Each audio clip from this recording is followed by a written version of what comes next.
We are live, ladies and gentlemen. Welcome back to the Pack That Podcast. I'm Sterl. That is Mace with the face that everyone is talking about today. Let's just jump. I say we don't waste any time. Let's just get right into it because what the hell did we watch last night? I think actually the question is, what the hell didn't we watch last night? Because we both had the same reaction. We watched the Spurs just dominate the first quarter. We saw the score at halftime, and we both said we are turning this game off. The only reason I even caught the comeback was because I was coming back from the store with my mom, and I had left to go with mom's. I thought game's over. I don't care. I don't gotta watch no more.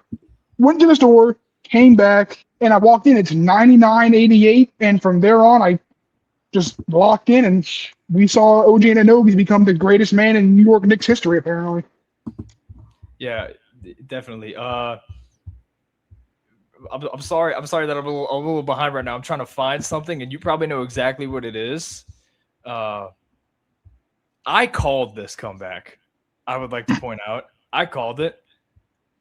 You didn't seriously call it. You said it as a joke, and it ended up being true.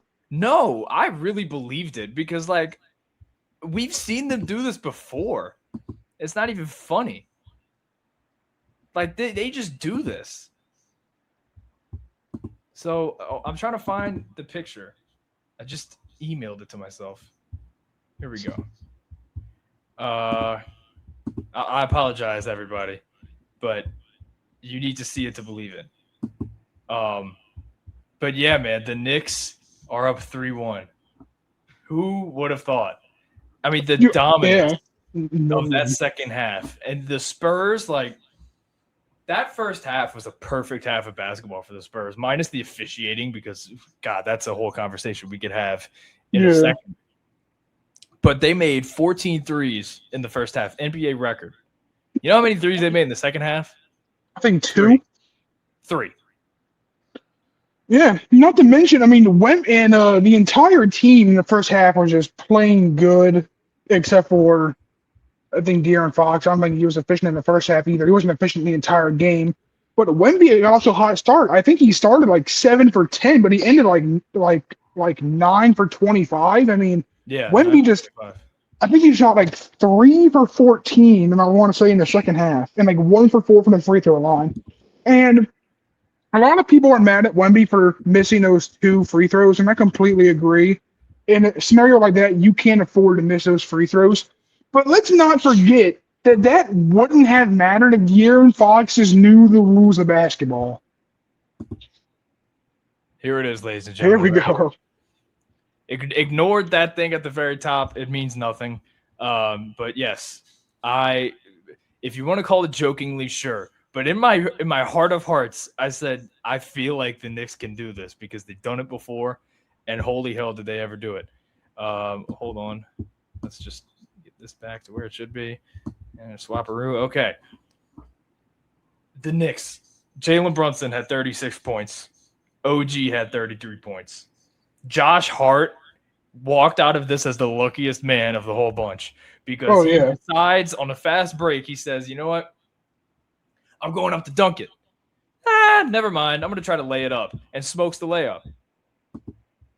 And then, not even 30 seconds later, he fouls Stephon Castle and allows the Spurs to get a 1-point lead.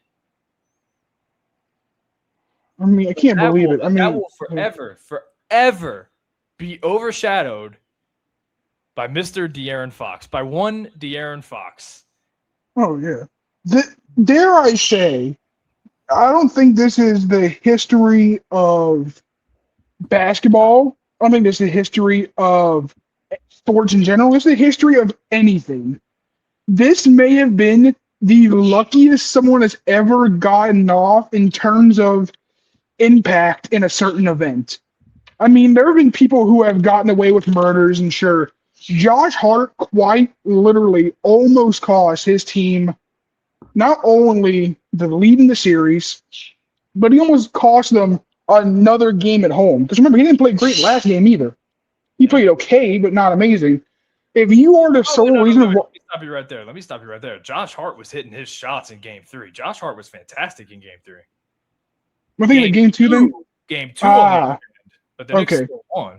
Yeah. But regardless, if you are the whole reason why your team loses in the finals in front of the home fucking fans, like they're gonna kill you.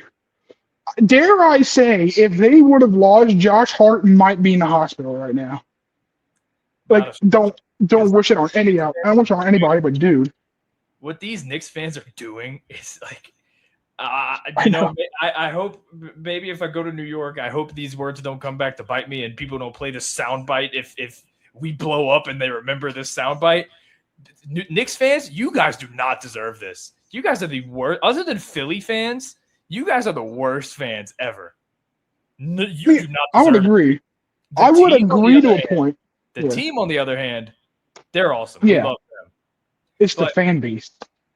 De'Aaron Fox, man, it goes up for a layup with 13 seconds left with the Spurs up 1 and ends up costing them the game. So that being said, I would like to play a little soundbite Now, hold on. that just further proves the idiocracy Yeah. of De'Aaron Fox. And I know it's somebody you're about to play, and after you play it, I want to say something before you do, because I have a very strong opinion on this issue. All right, this is what De'Aaron Fox had to say about the last play. On that last run out, what's your thought process going out the court? Haven't scored. Try to get a layup, get up 3. Make them force them to need a 3, and ultimately a good ball. Okay, now just real quick, 2 things that people actually aren't paying attention to in this. Number 1, a lot of people don't realize on the shot, I think the actual block by OG was actually a foul that they didn't call. I'm pretty sure it was a foul they didn't call. I had to look at it again, but I think it was a foul. Very ticky-tacky call that you probably shouldn't call with 13 Exactly. seconds left in the game. like exactly. If I'm the ref and I saw that, I wouldn't call it either, even though it probably was, because at that point in the game, it is 13 seconds left. Y'all are winning. Why would I call a foul when literally you're just meant to hold the ball? And that's my second issue with this. I understand the philosophy and the idea of, get a shot up, go up 3, force them to hit a 3. There's just one fatal flaw with that logic. You could have held the ball and accomplished the same goal. Yep. I mean, okay, if you're in a position where there's no one there to foul you and you want to get a layup to force them to hit the toughest shot possible, that's one thing. But saying that you took a shot so they had to hit a 3, knowing damn well that there's a guy there that would have had to foul you if you didn't lay it up, that they would have wasted more time and they would have gotten probably the same amount of points, is just stupid. Hell, they didn't even need both the free throw points. They just needed one, and it would have been tied, gone to overtime. They could have won. Would they, with all the momentum going towards the Knicks? Probably not. But the fact of the matter is, you can't say, I wanted to force me to go by 3, force them to hit a 3 to tie the game, when you can just hold the ball, which is safer, and still accomplish the same goal. I think that maybe this is the equivalent. I remember years ago, there was this might be a crazy pull. There was a Falcons versus Lions game. And I think it was 2020. And Todd Gurley ran the ball into the end zone. On accident. And Matthew Stafford goes down with the Lions and gets a game-winning drive. This is the football equivalent of that. De'Aaron Fox just ran the ball into the end zone, but instead of scoring, he just fumbled. You know what else it's like? It's like at the end of that first half, Broncos versus Bills. Josh Allen takes off on a scramble and just throws the ball right to a Broncos player, gives them a free field goal going into halftime. Yeah. But this is that times 100. That is possibly the lowest IQ play I have ever seen in the history of the sport. Maybe in the history of sports in general. Yeah. It's not even the fact that it's one thing for a team to come back and win in record-breaking fashion. If that happened and that team truly earned it and deserved it, hey, there's nothing you can do. They just wanted it more. You royally. You, as Drew McIntyre once said, you screwed me. Like, dude, yourself. Everyone was saying last round, the Thunder Spurs series is the finals. And I'm going to be honest with you. That was more entertaining than this. and it's not necessarily De'Aaron Fox's fault. You know, he is horrible to watch sometimes. But through 4 games, I'm more entertained by this. see, I would agree to a point, but it's just with the way the games have ended. Yeah, I'm entertained, but I'm more annoyed than entertained. And you might say that because like, oh, I want the Spurs to win. Well, yeah, I want the Spurs to win. I love Wemby. But I'm not annoyed because I'm a Spurs fan. I'm annoyed because I'm a basketball fan, and I understand that this series could just as easily be 3-1 Spurs. Yep. There's literally Wembanyama pass on Stephon Castle's back okay. away from being up 1. Now you can debate on whose fault was that. It's a little bit on both of them. However, this one, De'Aaron Fox, this is purely you. I have my answer on whose fault I think that was. If you want to talk about game 2. Oh yeah, I think it was. I think it was mostly Wemby's, but I do think Castle was a little on the fault. I think it's Mitch Johnson's fault. You have a damn for not calling timeout. That's fair. Oh, that's fair. Western Conference Finals, Mitch Johnson, and NBA Finals, Mitch Johnson. Not the same person.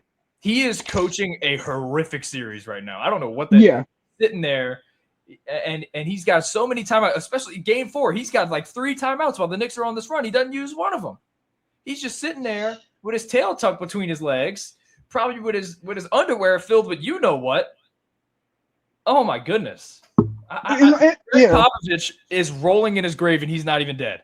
If Michael Jackson has a song called "They Don't Care About Us," and in the song he said, if Roosevelt was living, he wouldn't let this be. If Popovich was coaching, he wouldn't let this be. Greg Popovich, goodness, this would never happen under Popovich. And I know they shouldn't fire. We're doing too much because people are like, oh, they need to trade De'Aaron Fox. I don't think they should go that far. De'Aaron Fox shouldn't start next year. I'll tell you that. Dylan Harper has earned the starting spot next year. He's earned the starting spot for the rest of this series, in my opinion. And Mitch Johnson doesn't need to go. Mitch Johnson is the main reason the Spurs are even here in the first place. But it happens to some people. It happened to Mike Brown. Mike Brown made the finals with the Cavs in 2007. They got swept. They got their asses handed to him. Not to mention this is his first year coaching. This is a hell of a job for your first year. Absolutely. So, I mean, that's who I'd blame for game 2 is Mitch Johnson. You have the timeout, call it. And Mike Brown, let me tell you something about Mike Brown in this series. He's been unreal. Like the wherewithal by Jose, first off, when he almost went backcourt to know the rules that you have to have both feet back and you have to have the ball as well. For him to do that and then like throw the ball up, give Mike Brown enough time to call that timeout. Great play there by Jose. And Jose amazing down the stretch for the Knicks. See, even as a basketball fan, I didn't know that was the rule. I always thought it was as long as your foot touches that half-court line of the defensive court, you're done. I didn't know it was like a very specific like oh, it has to have this, like has to have both feet or like the ball has to go over too. I didn't know that.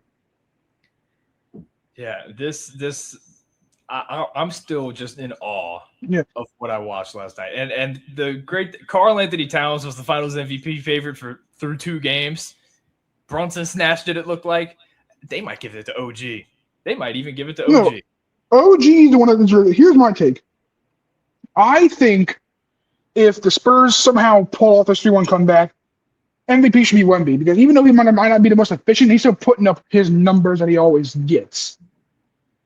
But if the Knicks win, I don't think Brunson deserves it. He's been playing horrible with his turnovers and the amount of points compared to the amount of shots he's taken. And I know I just said like Wemby, even though he's inefficient, just don't get it. At least Wemby can play defense. Brunson's kind of a cone. That's like steals the other night. I know he played great defense that one night, but just overall, he's usually not known for being a defender. But OG is doing it on both ends of the floor. Yes, he's doing everything. He's not scared of Wemby. Like I hope Chet Holmgren is somewhere watching OG. Yeah, like I think OG definitely deserves it. But I mean, Brunson is the whole reason they went on that run last night to begin with. I mean, the dude had 40. He had 36 points. Here's my main critique of the game. It is 3 critiques that I have, but one is bigger than the other 2 by far. The first one I have is Wemby's confidence. Another one was saying how Chet had no confidence against Wemby, and we saw that happen. We saw him crumble in Game 7. But a lot of people are watching the series, and even last series against the Thunder, and there are just simply some shots that Wemby would take in year two that he's just not taking. I mean, year two, he attempted like 9 threes a game.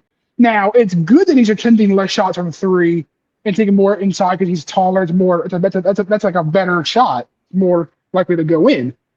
But I saw 2 or 3 shots last night where it was a close game, and Wemby could have hit a shot that would have given him a lot of momentum, and he just didn't take it. He would pump fake and pass out. And I'm just thinking, where is this year two Wemby where he would pull shit just for fun? Right. And it's like, I'm not saying I want Wemby to be the next Kevin Durant or the next Channing Frye for stretch bigs. But dear God, look what you were doing in year two, and look what you're doing now. And you got to realize, I need to shoot this. Why am I not shooting this anymore? My second critique is just pause.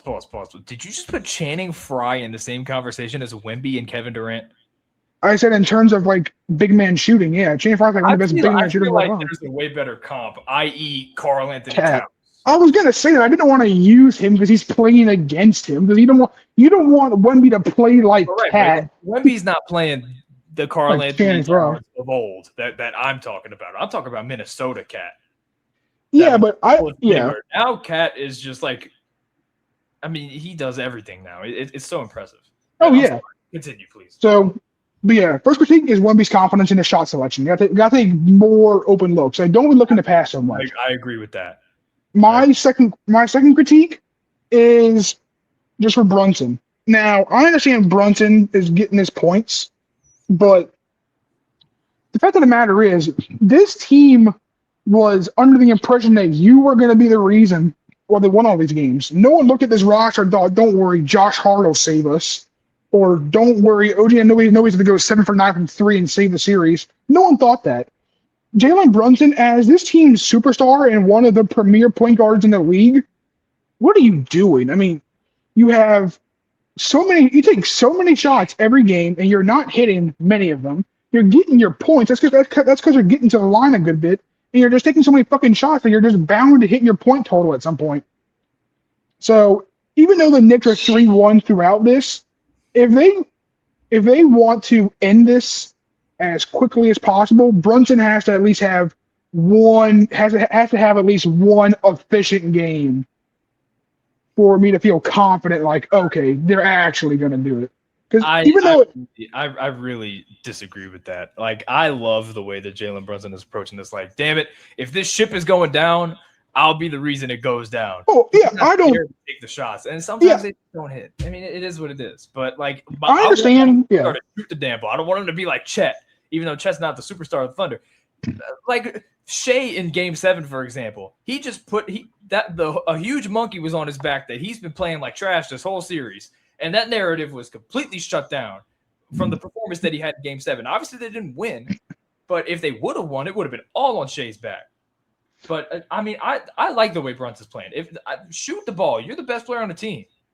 You got to hunt for those shots. It's not that I don't mind that he's shooting the ball so much. I just mind that as the leader of this team, you're not playing like the leader. I can see that point, I guess. But then my biggest critique, and this goes both ways, but I'm talking more specifically to San Antonio Spurs fans, the refs. It is so blatant that this is probably the worst officiated finals either ever or at least since I've been watching the NBA. This is terrible. And it goes for both teams. And I think the Spurs get away with a lot more dirty stuff than they should. And the Knicks get away with a lot more holding and grabbing on Wemby than they absolutely should. Both teams are playing just super dirty, super aggressive. Well, maybe not dirty is the word, but dirty to a point and dirty on some circumstances, especially with Wemby shoving Brunson to the ground. But at some point, as fans of the NBA, we got, like, the whole NBA community has to see this, and we got to say, Adam Silver, what is happening? Because I can't, if this is how the finals are going to be for the next few years, just seeing all this holding, all the flopping, all the missed calls, all the missed out of bounds. If that's how it's going to be, I don't want to watch anymore because they're taking so many examples. Like they're taking this game alone, They had Dude, the Jose yeah. Alvarado floater, which in real time I thought it was a lob too, so I can understand that missed call, but so clearly a goaltend. And then on the very next end, they even that out with Wemby just grabbing the ball right off the rim like it's the Olympics or FIBA, and that's not a goaltend. And then we had Wemby grab the back of Brunson's head and slam him like it was WWE Cyber Sunday or Taboo Tuesday. I don't know. Yeah. And then Stephon Castle, which they ended up calling, just plowing over Brunson, which Brunson, he definitely meant to do that. Let's be honest here. They didn't call it a flagrant, I don't think. We had elbows to the face by Mitchell Robinson. I mean, it's just, and it got to the point where Richard Jefferson on the broadcast during game 2 is like, I'm sorry, we need more foul calls. This is too much. Yeah. And I saw it. Very, very and all these other podcasts that everybody listens to, they have these deals with the NBA. They can't say that stuff. They can't critique the officiating. We can. It's awful. We were just having a conversation like a week ago about Zach Zarba being probably the best referee the NBA has. And now I'm demanding his DraftKings account get leaked because there's no way he did not have money on that game, and at least for like the first half, because it was egregious what we were watching. Yeah, I completely agree. And it's just, here's the way I feel about it. This is a little bit unrelated, but I'm going to connect it back really well, I think. I think of it like this. Think back to the 90s when we weren't born, but we hear tale of the physical defense, the hand checking, the fighting. We hear tales of all of that. Jordan rules. And now you have all the fans now today watching this, and everyone is complaining about the dirty plays. So here's what I want to say. Everyone wants to say they couldn't last in the 90s until they started playing like the 90s, and then it's a problem. Yep. And if this, like, obviously we didn't watch NBA back in the day, but at least nowadays when they're playing dirty, they're not putting up 54 effing points against a team in the finals. Jazz against the Bulls. Right. Yeah. It's not the dead ball. People can actually make shots. Defense is harder nowadays. Defense is harder because everybody's so good on offense. This series, yeah. You look back at the 90s and you look back at the 2000s, you go watch the 2004 or the 2005 NBA Finals right now. Anything that involved, I'll just dox them out right now. The Pistons with like Billups and Ben Wallace and Rasheed Wallace, they didn't crack 100 points, barely. They had no scores out there. This solidifies the argument for me that LeBron could play in any era, and this is my reasoning for it. People are saying, like, even my grandpa are saying they're playing old school basketball, and my grandpa is a hardcore, just current day basketball hater. He hates how 3-point oriented it is. He hates all of it, and I can get that. My thing is, if this is what the 90s was like, I'm getting this from a guy who watched the entire Bulls dynasty. If he says this is what the 90s were like and Wemby's frame is holding up in this, then fucking LeBron 100% could.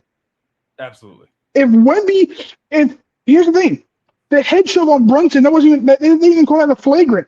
If they would have gone back then, they 100% would have. Exactly.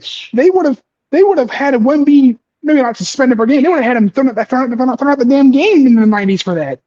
So to me, this whole series like debunks the whole argument of, oh, the 90s are so tough. People couldn't last back then. This finals is the closest we've been to 90s basketball since the 90s, and we are seeing both teams play through it and play through it well. So if you still think that LeBron couldn't handle the 90s defense, look at what Victor Wembanyama is doing at 230 pounds and 22 years old. If LeBron at 6'9", 250 in his prime was coming down that lane, he is catching a murder charge. Hey, you were right. You connected that back extremely well. And I wholeheartedly agree with that argument. Man, I feel like we touched them all when it comes to the first 4 games of this finals. You think we have? You have anything else? I don't think I have anything else. I mean, we can talk about the future of it, like the next few games, but I don't really have anything else for the past. All I gotta say is just the Spurs, they'll either need to, like, I firmly believe, you heard me say this before the season, before the season even started, I said the Spurs should trade De'Aaron Fox and let Harper and Castle start. Like, I've been a firm believer in that to start. And I think this is proof that De'Aaron Fox is not a starting caliber point guard anymore. So while I don't necessarily agree that they should trade him, even though I wouldn't mind that and he would be good off the bench, I am saying if I am the Spurs GM, I am 100% exploring trade packages for De'Aaron Fox in our first round pick to potentially move up and draft a different point guard or backup big man to help Wemby when he subs out. Yeah, because Cornette ain't getting it done. Yeah, and then it's like if Cornette's hurt, who are we gonna rely on? Bismack Biyombo or Kelly Olynyk? It's like no. Oh yeah, Mason Plumlee, sorry. But yeah, I'm trading De'Aaron Fox in that pick probably to move up to like pick like 14. And I'm getting like Heinz Steinbeck who's still there. Yeah, we had the same idea. I would try trading up for 8, get a Damara. Dude, Damara, I just called him Victor. On the same court at the same time on the same team. That's 7-3 and 7-5 on the same court at the same time on the same team. That's terrifying. Twin Towers all over again. Atlanta, a point guard wouldn't hurt for them, but I don't think you should trade De'Aaron Fox. The fact that you just said he's not a starting caliber point guard, definitely not on this team. Dylan Harper snatched that chain, but I feel like on 20 other NBA teams. Wait, and a lot of people I don't think he is right now, and it's only because apparently he's playing through a serious injury. Yeah, and he's on one leg. He's not moving like he used to. And I think that's very clear, but here's my logic behind it. He doesn't have to play the series. I mean, we've seen them perform off on the court when he's off the court very, very well at times, and we've seen the opposite. It just happens in basketball. My thing is, after the first game where you are super inefficient and you didn't play very good, you're like, okay, I had a bad game. I'm hurt. Why is your next thought, I'm running this shit back? Your first thought should be, okay, I played bad. This injury is still really affecting me. Maybe I need to sit this series out as much as it pains me. But no, he keeps playing, and I admire the bravery and the will to want to go out there and play and compete. But at some point, you got to realize I'm the reason for losing. I am hurting my team. I got to get myself the hell out of here. He cost the Spurs. I think the series is over. Yeah, he cost the Spurs the series, not the game, the series. If you look at his shot charts, and I know people are saying oh, y'all are box score watchers. To a point, you kind of need to be, just to a certain degree. You don't need, obviously you need to actually watch the game and analyze and see how they affect the defense, even when they're not getting steals and blocks. Even then, Stevie Wonder show you how bad De'Aaron Fox has been. Yeah. He had that one clutch shot in, I think it was game 3, obviously the only one they won. Yeah. That's it. That's all he's done. Now, I don't know what he shot in game 2, but I know for a fact, game 1 he shot, I think, 3 for 11 and 3 for 14. Game 2, I'm not sure. Efficiency-wise, I think Game 2 is his best game this series. Yeah, I know that for a fact. Game 3 was, I think, either 5 for 13 or 5 for 18. Either way, it's really bad. In this game, he was 2 for 11. Over the course of 3 games, I'm not counting Game 2 because I don't know his stats from Game 2, you have made you've made like 10 out of, I literally think, close to 40 shots. You're turning the ball over. You're not locking down Jalen Brunson. Stephon Castle and Harper are doing that. So what are you helping with this team with? Veteran leadership? Your veteran leadership just turned the ball over and cost you all the series. And it's not like the Knicks' depth is going crazy either. I watched Mitchell Robinson whiff on like 4 alley-oops last night. And not to mention the fact that, he has one job in terms of making shots. Teams are going to foul him. Why don't you just practice damn free throws? Yes. It's ridiculous. In 2026, to have somebody shooting, to hack a blank, hack a Mitch. For that to exist in 2026 is disgusting to me. But that's a conversation. Yeah. Now, Deuce McBride, hold on. Deuce McBride has been damn near unplayable. Deuce McBride's mentality when he's on the floor, I'm going to get mine. And he just forces up shots. He tried to shoot a corner 3 over Wemby. What are you thinking there? they're lucky they have Jose Alvarado. That is the most underrated deadline trade, and it pains me as a Pelicans fan. Damn, it pains me. But I love watching him do what he does. He was so crucial to that comeback in the fourth quarter. Yeah, and now that we've talked about some of the bad things that I see, I want to talk about some of the good things that I've seen. In the first, and again, like kind of last one, I have three things with one thing that is just much higher than all the other things. First thing I want to point out is just how Julian Champagnie is playing. I mean, he's had his inefficient moments, but overall, he's playing better than we thought he would be. He's hitting a lot of threes. He's not playing bad defense, and he's giving them good minutes. So Champagnie is doing his thing, even though some of his games might be inefficient. He's still helping us scheme out three at least. Well, he brings good value defensively. He's played well. Yeah. My second thing is just, how do I even say this? I guess just the overall team chemistry of the Knicks, because no one is playing necessarily out of their mind. They're all just playing effectively. It's like no one will have, it's like, I think literally the Knicks have had a person score 30 twice this series. Once was Brunson, and it was only because he had a lot of free throws in that game, and then OG Anunoby this past game. And then Brunson again. Yeah, Brunson again. So while they might not have the volume scoring from one player that how we expected Brunson to have, they are all still playing to their strengths. They're playing well. They're not turning the ball over too much. They're just playing like a well-oiled machine that wants a series more than anyone else does. That's why I've been saying Karl-Anthony Towns is playing the best basketball of his life, and you have to watch the game to understand it. Because if you look at the box score, scoring-wise, this is the worst. If you're just looking at point totals, it's the worst he's played in his entire life. But just the all-around game that he's developed in New York, I mean, the fact that we're having this conversation about Cat after what we watched in Minnesota the last year he was there, I mean, it's amazing. Yeah. And then lastly, I want to give my deepest thank you to Coach Popovich, because the bravery and courage it takes to watch this team and not kill yourself after what you brought them to is amazing. I'm kidding. Like, obviously, that's not what I want to say. Obviously not. Even though it's kind of true. We love Pop around here. He's the GOAT. Yeah, we do love Pop. And if I was him, I would be in disgust. I would not leave my house or hospice. Like I said, if Popovich was coaching, he would not let this be. Yeah. But no, and for real, I want to give a shout out to Jose Alvarado. It's a bit of NOLA bias, and I'm aware of that.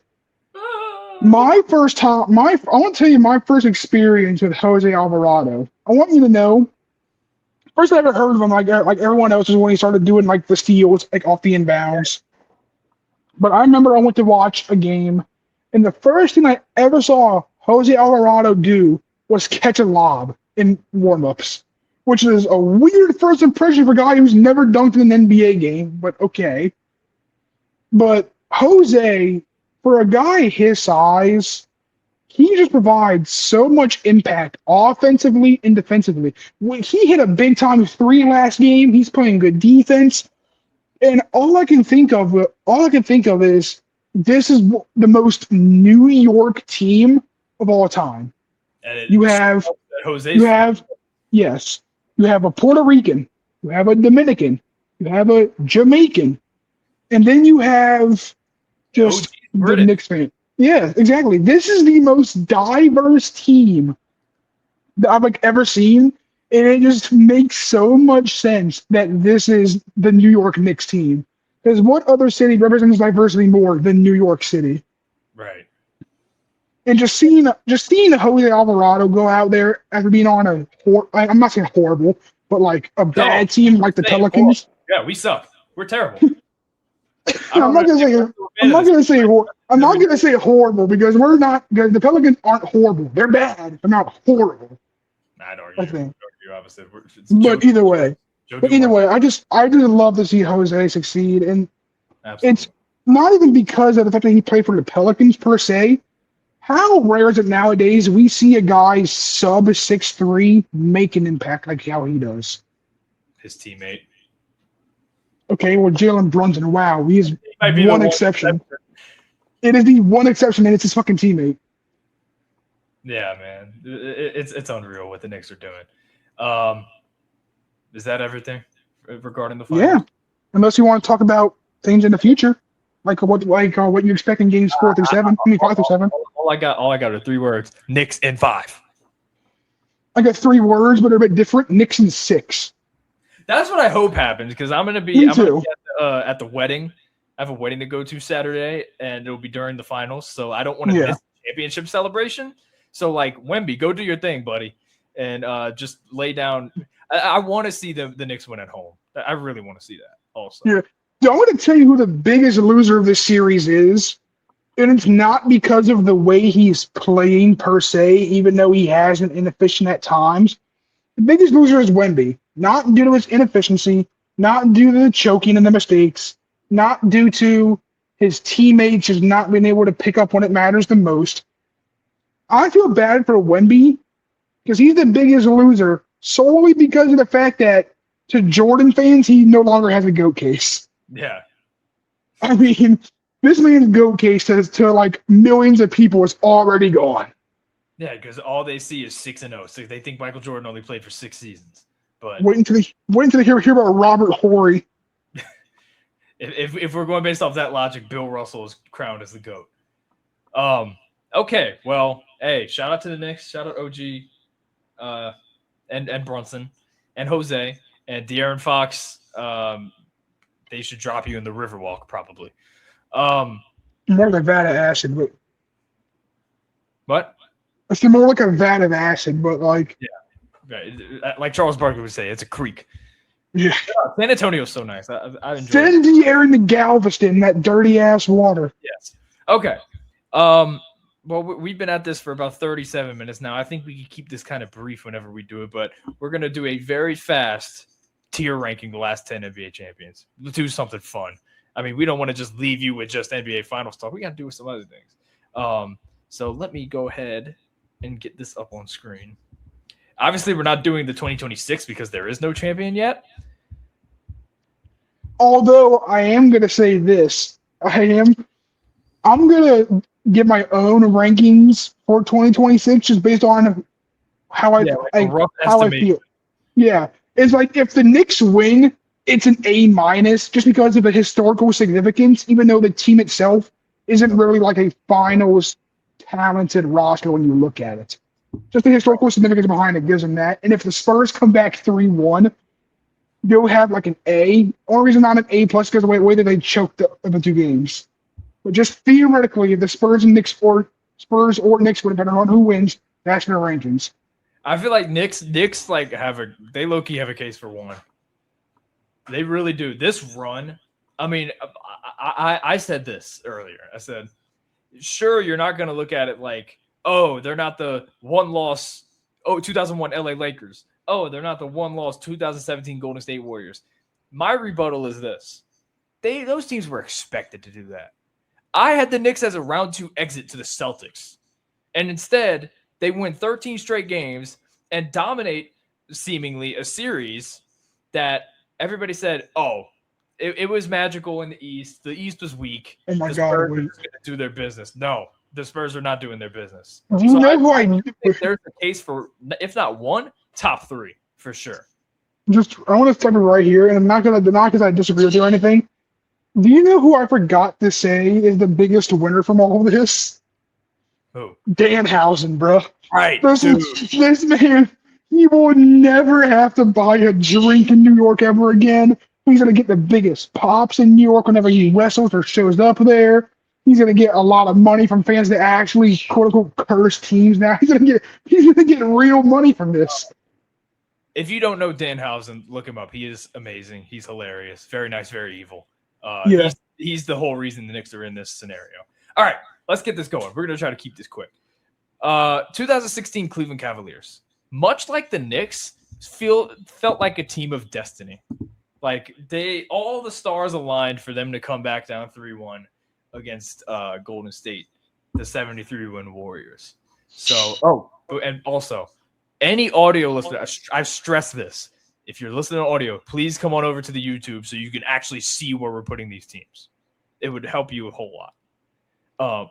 But 2016 Cavs, again, not the most talented. I mean, at the top, LeBron, Kevin Love, Kyrie, very talented. But then the depth, I feel like we could talk about a lot of these more recent teams and be like, a little bit better. So I'm feeling like a 4 or 5 for the Cavs. 4 works for me. And you know what? I know I took a lot of time off our hands just ranting about the Spurs. Dude. So I'm going to let this be your own little mini Sterlo Speak segment where you can just put them wherever the hell you want, and I just won't say a word. Oh, no. I want your input. Okay, well. Either way, I think personally, I would think I would go 4. And I would put it higher because of the significance of Cleveland. This is for you, and just a comeback in general. But at the end of the day, I feel like everyone expected LeBron to win this before the season started, so it can't be like, oh, it's the best ring of all time if everyone already thought that they were going to win the ring. Yeah, I got you. I'm sorry, all the viewers. There's no way for me to like present this, but also like remove this part up here. So you're just gonna have to deal with it. But yeah, there we have it. We're putting 2016 Cavs there at 4. I think we've got our number 1 loaded up and ready to go here. 2017 Warriors. Yeah. This is just number 1. I mean, look at this team. I mean, nobody. Yeah. Probably ever. Yes. The team, the rivalry, the get back for what the Cavs did a year before. Even though people thought the Warriors would win this ring, the way they came in and established themselves as the best in the league after choking a 3-1 is just solidified. It's the best. Yeah, for sure. And then Kevin Durant being there too. And the fact that they just toyed with Cleveland, they could have very easily just swept them, but they said, nah, we're going to win this championship at home and just let the Cavs win game 4. And sacrifice the longest winning streak ever in the playoffs. So, yeah, shout out to the Warriors. And then we got 2018 Warriors. Are they number 2? Are they just the top 2? I mean, I would say no. I would put them 3, and then I'm putting the Raptors at 2. I don't know about that. The Raptors were good, but you're kind of ranking this just based off like this.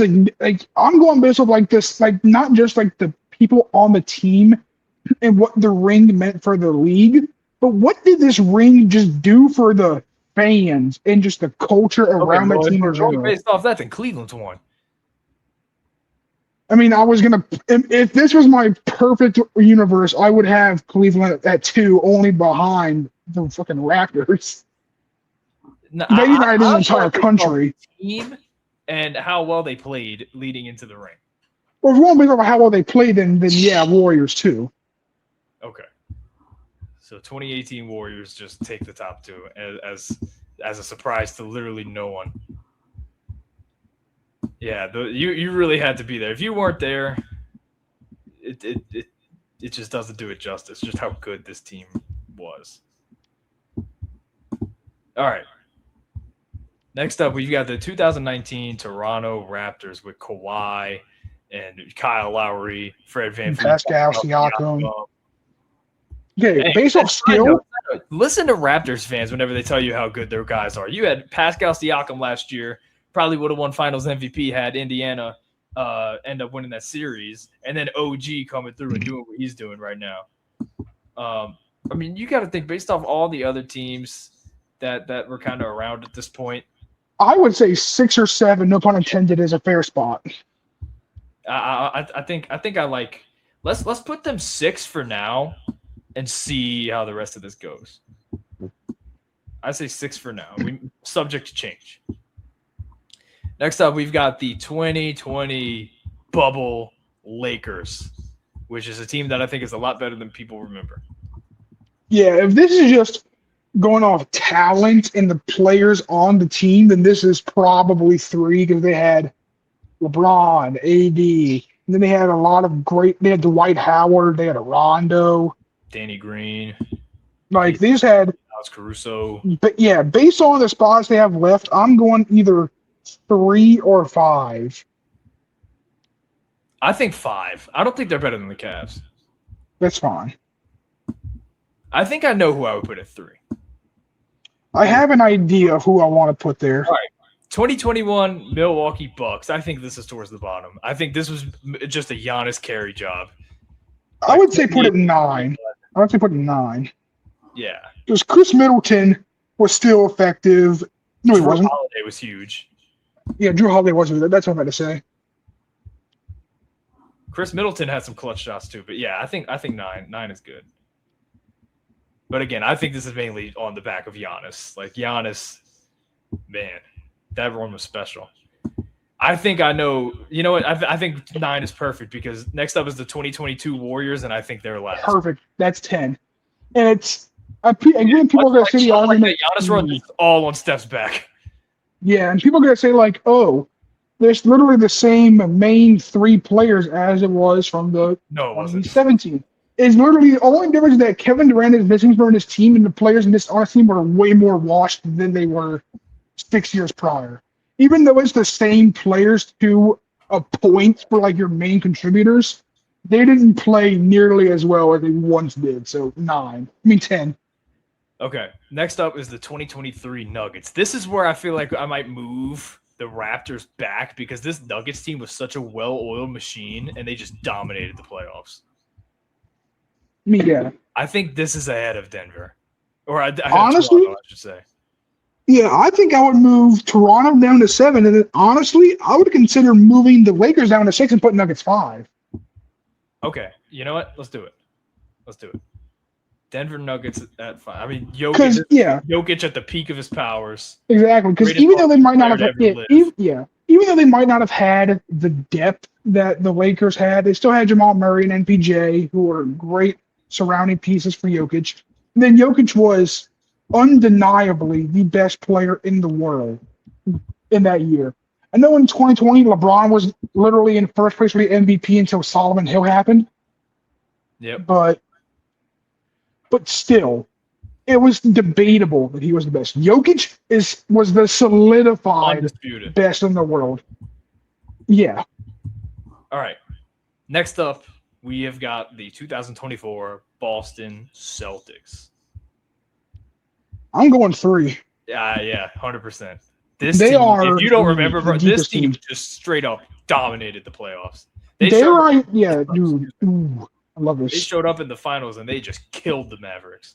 Dare I say this is the most, how do I say this?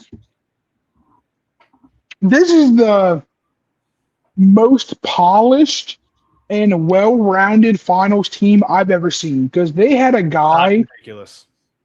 They had a guy at every position who could come in off the bench and still feel like they were starters. Definitely. All right. So that leaves the 8th spot. I feel like that's too low for the Thunder last year.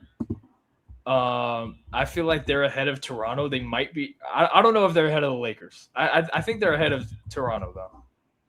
Yeah, so we're Toronto down to 8, Thunder 7. Yeah. I like this list. It's not a bad list. Dude, people might roll their eyes about that Celtics team, but dude, if you didn't watch it, they were so damn good. Oh no, and trust me, I was watching because I wanted Luka to win so bad. Like I'm a huge Luka guy, so I watched every game of this series. I remember sitting in Franklinton on my mom's couch, and I was just sitting there, and I watched the Celtics just absolutely destroy any hope I had for Luka winning that finals and the Finals MVP. All right. Well, these are the final. I apologize that I didn't have this in full screen the whole time. I mean, there's just zero way I can. So I'll just keep this up as long as I can. So at number 1, we've got the 2017 Golden State Warriors. Number 2, we've got the 2018 Golden State Warriors. At number 3, it is the 2024 Boston Celtics. At number 4 is the 2016 Cleveland Cavaliers. At number 5 is the 2023 Denver Nuggets. At number 6 is the 2020 Bubble Lakers. At 7, it is the OKC Thunder from last year.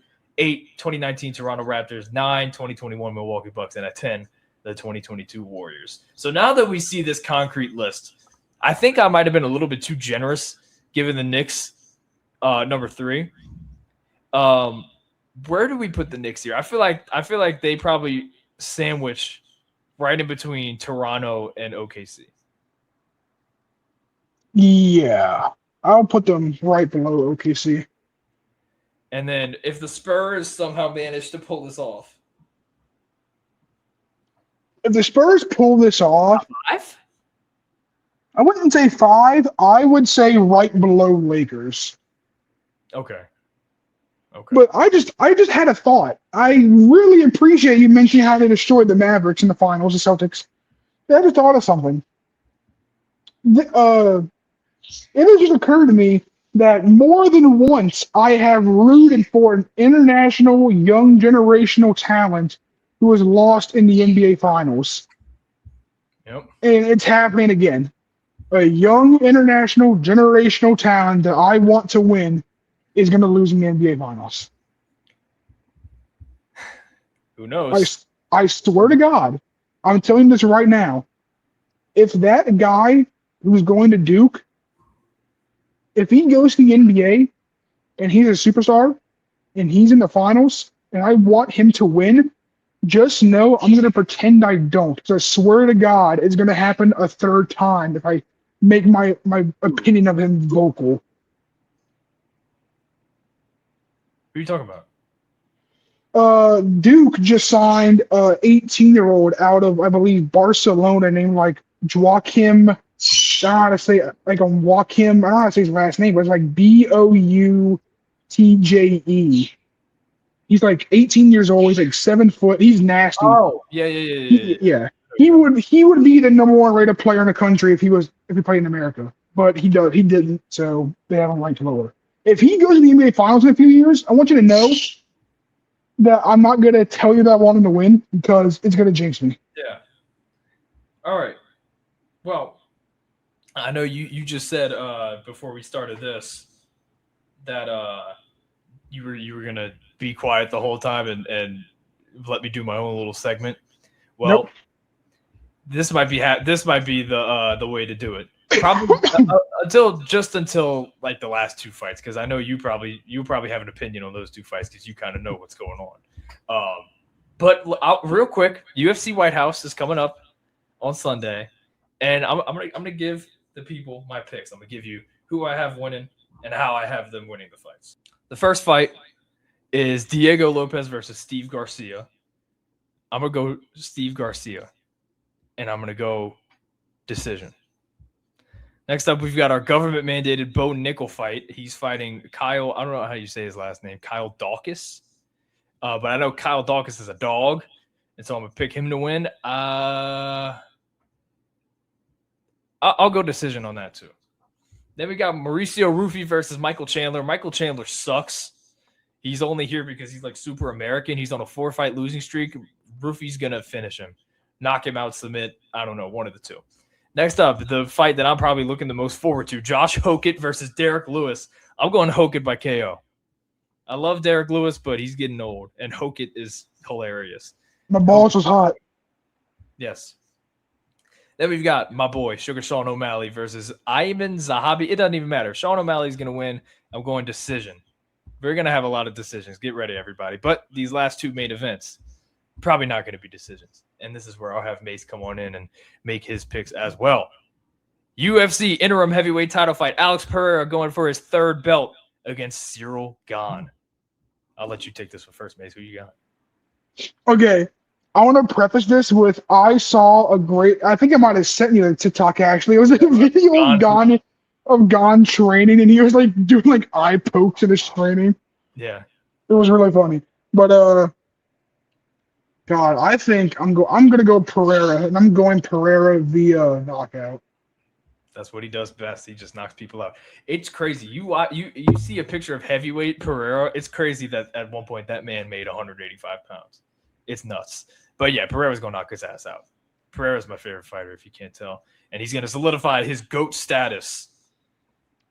I mean, the only fighter ever to win 3 belts. That's craziness. And then, I mean, we don't need to talk about this too much. Ilia Topuria versus Justin Gaethje. I'm going Ilia by brutal murder in round number 1. Ilia by brutal murder. Okay, so obviously I'm going Ilia. Like, I'm not going to bet against that. However, I got to say that I've seen a lot of really funny takes on this in this beef. Apparently, they were like just on a Pat McAfee show, like 2 days ago, talking shit to each other. Well, my favorite thing out of this entire beef is by far the Twitter exchanges. Yes. Ilya literally said, "Then I will ask your dad, who is the short one now?" God damn, I will lay a rose on your cat. Like, he said some crazy shit. And like, the best part is, like, leading up to the fight, like months ago when they first announced it, and everybody knows about Ilia Topuria's divorce, and so the meme was like at the press conference, Ilia Topuria was gonna be like, she took the kids, Justin, and now that's actually what's happening. It's just hilarious. She broke my heart, Justin. You have no idea how it feels. I genuinely believe that Ilia Topuria is unbeatable. Like, they will need a John Jones lightweight variant. I don't see Ilia Topuria ever moving up a division just because he's so short. It'll be hard for him to reach up and get some of those guys at welterweight. So obviously, I do want that Ilia and Islam fight. That's the one dude that probably has a shot against Topuria is Islam Makhachev. But I don't know. He's been ducking Ilia for a long time. But yeah, that event is going to be something. I have a bad feeling that something bad is going to happen at it. I won't get too much into detail about it, but it just seems like a recipe for disaster. But we've got some good fights, so I will be tuned in regardless. Sean Strickland will 100% cause a ruckus, either on Twitter or he will show up even though he's in banned. Yeah. Sean Strickland, dude. The fact that he beat Khamzat, I'm still shook about that.